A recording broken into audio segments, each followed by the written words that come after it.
አሰላሙ አለይኩም ወረሕመቱላሂ ወበረካቱሁ። ዛሬ የታማኝነትን ትልቅ ደረጃ የምንመለከትበት ታሪክን ይዤ መጥቻለሁ። አላሁ ተዓላን መፍራት ምን ያህል ትልቅ ዋጋ እንዳለው ይዤላችሁ መጥቻለሁ።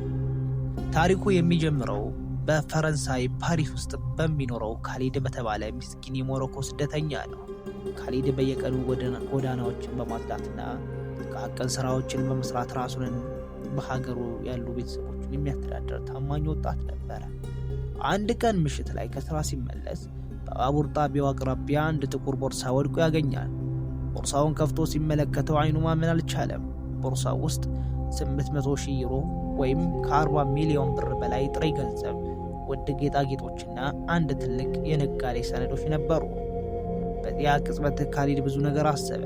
ይህን ገንዘብ በወስደው ህይወቴ ይቀየራል፣ ቤተሰቦቼ ከድህነት አወጣለሁ፣ ማንም አያየኝም የሚል ሀሳቦች መጡበት። ነገር ግን ወዲያውኑ የልጅነት ህይወቱንና የአላህን ፍራቻ ትዝ አለው።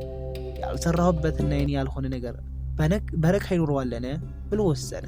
በቦርሳው ውስጥ የባለቤቱን ስም የሚያሳይ ሰነድ ስላገኘ ምንም ሳያቅማማ ቦርሳውን ይዞ ወደ ፖሊስ ጣቢያ መራ። ፖሊሶቹ የቦርሳውን ባለቤት ደውለው ጠሩት። ባለቤቱ አንድ በጣም ሀብታም የሆኑና በዚያ ቀን ከፍተኛ ጭንቀት ላይ የነበሩ ሰው ነበሩ። ምክንያቱም ቦርሳው ውስጥ የነበረው ገንዘብ ለድርጅታቸው ሰራተኞች ደሞዝ ሊከፍሉበት የነበረና ሰነዶቹም እጅግ ወሳኝ ነበሩ። ሀብታሙ ሰውዬ ቦርሳውን ሲቀበሉትና ገንዘቡን አንድም ሳይጎድል ሲያዩት ደነገጡ። ካሊድን ተመልክተው ለምን አልወሰድከውም ሲሉ ጠየቁት። ካሊድን በፈገግታ እንዲመልስላቸው ጌታዬ ሆይ፣ ሰዎች ባያዩኝም አላህ ያየኛል። እኔ የፈለግኩት ይህንን ገንዘብ ሳይሆን የአላህን ውዴታና የህሊናዬን ረፍት ነው አላቸው። ሀብታሙ ሰውዬ በካሊድ ታማኝነት ልባቸው ተነካ። ወዲያውኑ በዚያ ቦታ ላይ ሆነው የሚከተሉትን ውሳኔ ወሰኑ። ለእኛ የገንዘብ ስጦታ አደረጉለት። ለካሊድም 50 ሚሊዮን በላይ ዩሮ ወይም ደግሞ ከ2 ሚሊዮን ብር በላይ ወዲያውኑ ስጦታ ሰጡ። የሥራ ዕድልንም አመቻቹለት። ሁለተኛ ደረጃ ከአንተ በላይ ታማኝ ሰው አላገኝም በማለት ድርጅታቸው ውስጥ ትልቅ የኃላፊነት ቦታ ሰጡት።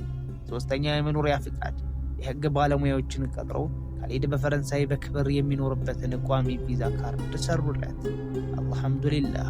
ካሊድ በታማኝነቱ ምክንያት ከአንድ ተራ ጎዳና መጠራጊነት ተነስቶ በአጭር ጊዜ ውስጥ ትልቅ ሀብታምና የተከበረ ሰው ሆነ። እንዲህ ታሪክ የሚያሳየው ለአላህ ብሎ አንድን ነገር የተወሰው አላህ ከዚያ የተሻለ ነገር ይተካለታል የሚለውን ነው። አላህ በሰማነው የምንጠቀም አላህ ያደርገን።